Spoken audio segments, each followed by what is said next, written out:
Olá, aqui é o Matheus Santana, e se você passa mais tempo assistindo TV do que lendo livros, tem alguma coisa muito errada aí. Então já vai se despedindo da sua TV, porque até o fim desse vídeo você vai querer jogar ela fora. Brincadeira, não é pra tanto. Mas o fato é que o que eu vou te mostrar aqui pode mudar completamente a forma como você enxerga o tempo que você gasta na frente da TV e talvez até te motive de uma vez por todas a criar o hábito da leitura. Porque existem diferenças reais e muito profundas entre o impacto que um livro e um programa de TV causam no seu cérebro. E eu não vou aqui simplesmente te dizer que ler é melhor do que TV baseado na minha opinião. Não. Eu vou te entregar estudos e dados que provam as mudanças estruturais que eles causam no seu cérebro e como eles podem acelerar ou atrofiar suas habilidades cognitivas com o tempo. Veja, existe uma ideia quase universal de que ler livros é bom e que ver TV é ruim. Até porque passar horas mergulhado numa leitura faz você parecer culto, disciplinado e alguém que investe em si mesmo, né? Agora, passar esse mesmo tempo maratonando uma série qualquer já carrega um julgamento automático de que a pessoa está sendo preguiçosa e improdutiva. E apesar de nenhum comportamento isolado definir o que uma pessoa é ou deixa de ser, os dados que eu vou te mostrar são bem claros. Olha só. Esse estudo de 2013 analisou o cérebro de 276 crianças e a relação entre o tempo em que elas passavam vendo TV e o desenvolvimento de algumas regiões do cérebro. E o que os pesquisadores encontraram foi bem preocupante. Eles viram que quanto mais tempo de tela, maior o espessamento entre áreas ligadas à excitação e à agressividade. E até o córtex pré-frontal, que é a parte do cérebro responsável pelo raciocínio, tomada de decisões e funções mais complexas, também se modificava, só que de um jeito negativo. Na prática, isso significava o seguinte: quanto mais TV a criança assistia, pior era o vocabulário dela e mais dificuldade ela tinha para se expressar com clareza. E o mais preocupante é que esses efeitos apareciam de forma consistente, independentemente da idade, do gênero ou da classe social. Era um padrão claro. E tudo isso numa fase super sensível, cara, onde o cérebro ainda está em formação e absorve tudo com muito mais impacto. E no mesmo ano, nos Estados Unidos, um outro estudo, agora liderado pelo pesquisador Gregory Burns, investigou os efeitos da leitura de um romance na atividade cerebral. E para isso, eles escolheram um livro chamado Pompeia, o qual mistura fatos históricos com uma narrativa emocional e envolvente. E o que eles descobriram foi o oposto completo do estudo anterior, porque após dias de leitura, os participantes apresentaram um aumento significativo,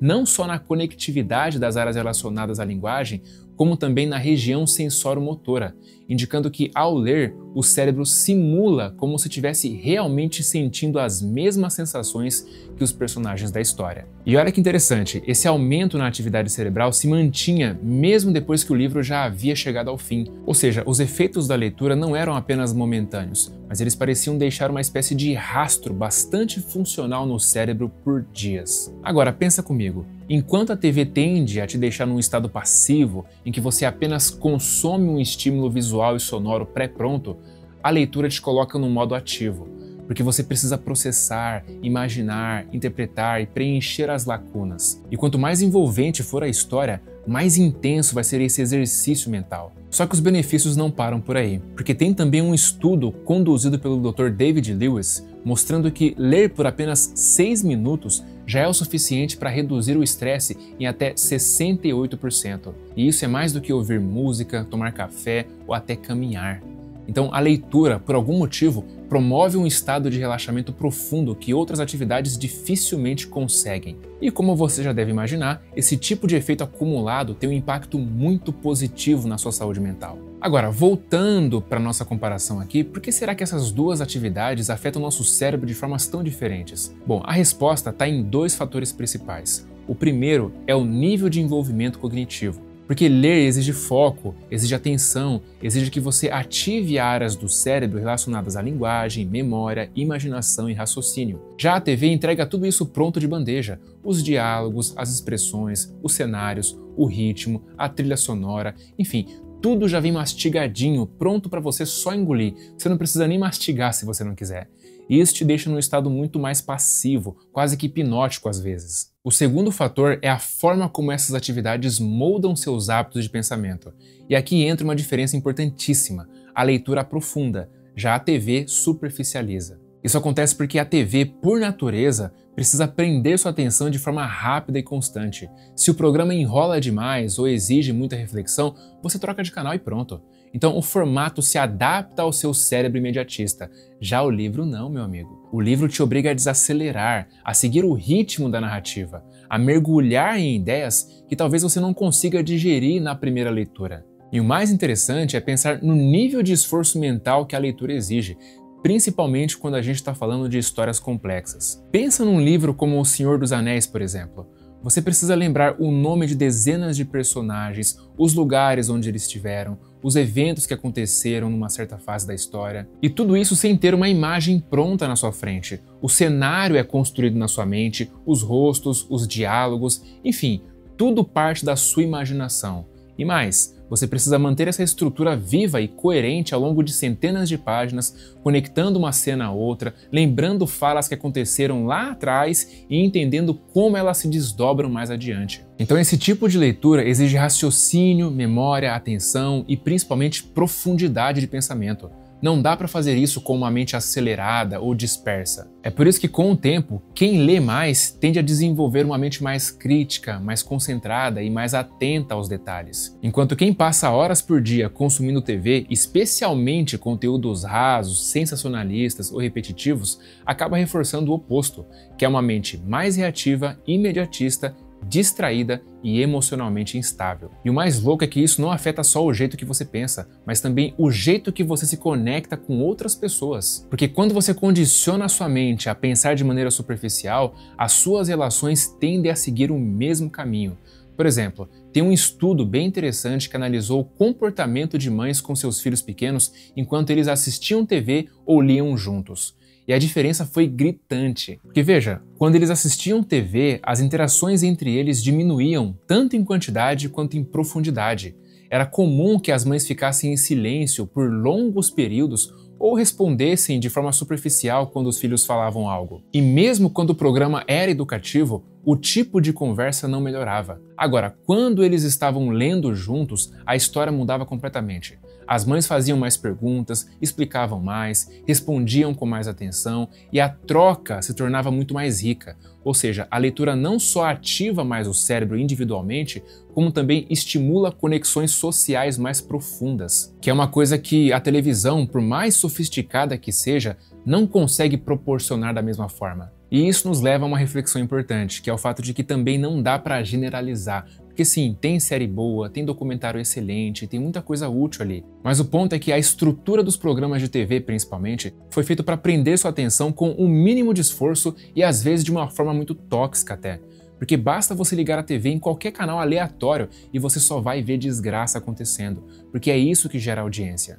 A leitura, por outro lado, não grita por atenção, ela exige que você é quem vá até ela, e é exatamente por isso que ela fortalece tanto sua mente, porque ela simplesmente exige mais, e tudo que exige mais de você também te desenvolve muito mais. Agora, eu sei que talvez você esteja pensando algo como, tá, já entendi o quanto ler é mais benéfico para o cérebro do que assistir TV, mas como é que eu começo a ler mais se eu passo o dia inteiro na maior loucura, estressado, e quando chego em casa eu só quero desligar a mente? Essa é uma dúvida muito pertinente, e a resposta está menos na força de vontade e mais no ambiente que você construiu ao seu redor. Porque o ambiente molda seu comportamento. Se quando você senta no sofá, o controle remoto está sempre ao alcance da sua mão, ou se a primeira coisa que você faz quando chega em casa do trabalho é ligar a TV, é claro que seu cérebro vai preferir assistir TV, porque é mais fácil. Mas se você muda o ambiente, mesmo que sutilmente, muita coisa começa a mudar sem você nem perceber. Por exemplo, experimenta deixar um livro num lugar visível e fácil de pegar na sua casa. Crie um cantinho de leitura, mesmo que simples. Coloca uma luminária, uma poltrona ou até mesmo um travesseiro num cantinho da sua casa ali no chão, onde você possa se sentar com calma. Esses pequenos ajustes criam gatilhos visuais e comportamentais que te lembram, sem nenhum esforço consciente, de que existe uma outra opção para relaxar além da TV. E um outro ponto importante é você escolher bem o que você vai ler. Porque muita gente desiste da leitura porque começa por livros difíceis, densos, que exigem um preparo que ela ainda não tem. Só que não precisa ser assim. Você pode começar por algo mais fácil e que te interesse de verdade. Pode ser desenvolvimento pessoal, pode ser biografia, pode ser um romance bem escrito, pode ser livro de ficção, não importa. O importante é você criar o hábito, porque o prazer vem depois. E se puder, prefira o livro físico, porque além de ajudar na concentração, ele evita as distrações que vêm junto com o digital. Porque quando você lê no celular ou no tablet, qualquer notificação, qualquer tentação de abrir uma outra aba já quebra o seu foco. Já com o livro físico você não tem esse problema. É só você e um bloco de texto na sua frente, então fica muito mais difícil se distrair assim. Agora, se você ainda acha que não tem tempo para ler, faz o seguinte teste. Antes de dormir, reserva 15 minutinhos. Só isso. Nada de redes sociais, nada de TV, só você, uma luz baixa e um bom livro. Faz isso por uma semana e depois me conta aqui nos comentários como se sentiu. Você vai perceber que a sua mente vai desacelerar, seus pensamentos ficarão mais organizados, você vai conseguir dormir mais rápido e não só isso, você também vai conseguir ter um sono de muito mais qualidade. Eu digo isso porque a leitura tem esse poder. Agora, se você tem uma TV no seu quarto que você assiste enquanto pega no sono, eu sinto em te dizer, você pode até achar que está dormindo bem, mas você só vai perceber o quanto estava dormindo mal quando passar uma semana fazendo isso que eu te falei com relação ao livro. Faz isso e você nunca mais vai querer parar.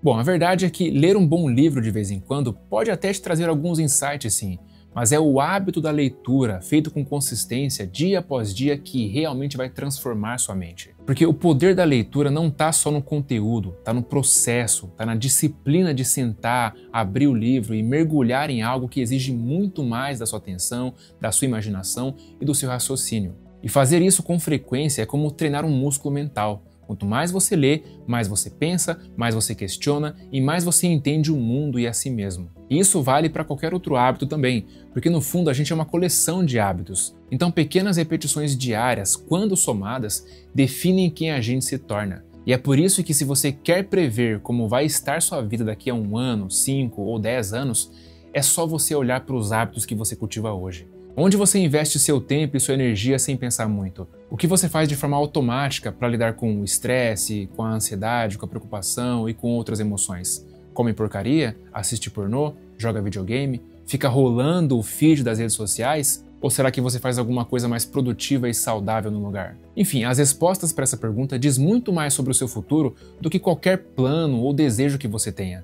E é exatamente por isso que mudar um hábito nunca é só sobre mudar um comportamento, é sobre mudar a trajetória da sua vida. Então, se você sente que precisa mudar, mas não sabe por onde começar, ou se já tentou antes, mas acabou voltando para os mesmos padrões, eu quero te apresentar o método mais simples e rápido que você pode utilizar para mudar absolutamente qualquer hábito que você quiser.